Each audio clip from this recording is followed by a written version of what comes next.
एक question discuss कर रहा हूं जो इस साल जी मेंस जनवरी के एग्जाम में आया था।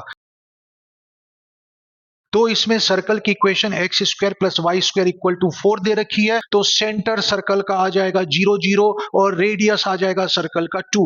इस बेसिस पे मैंने कोऑर्डिनेट एक्सिस पे सर्कल ड्रॉ कर दिया है। एक line x plus y equal to 1 x axis को 1 0 पर इंटरसेक्ट करेगा और y एक्सिस को 0 1 पर इंटरसेक्ट करेगा। तो हम इस लाइन को प्लॉट करते हैं। तो ये लाइन सर्कल को AB पर इंटरसेक्ट कर रहा है, इसलिए AB इस सर्कल का कॉर्ड हुआ।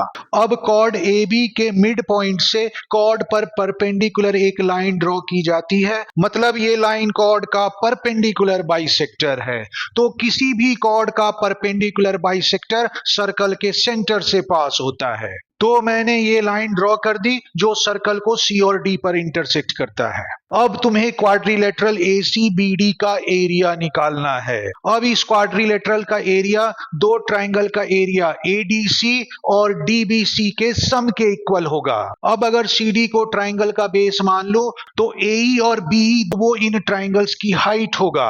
तो AE और BE की वैल्यू निकाल लो तो ट्राइंगल का area half base into height से निकल जाएगा। क्योंकि CD सर्कल के सेंटर से पास हो रहा है तो वो सर्कल का डायामीटर होगा और उसकी वैल्यू होगी रेडियस का डबल, मतलब 4। अब क्योंकि OE AB वाली लाइन पर परपेंडिकुलर है तो पॉइंट और लाइन के बीच डिस्टेंस फॉर्मूला होता है AX1 plus BY1 plus C upon under root A square plus B square, जहां पे X1 Y1 पॉइंट का कोऑर्डिनेट है और AX plus BY plus C line की इक्वेशन है। तो इसका यूज करके हम OE की लेंथ निकाल लेते हैं।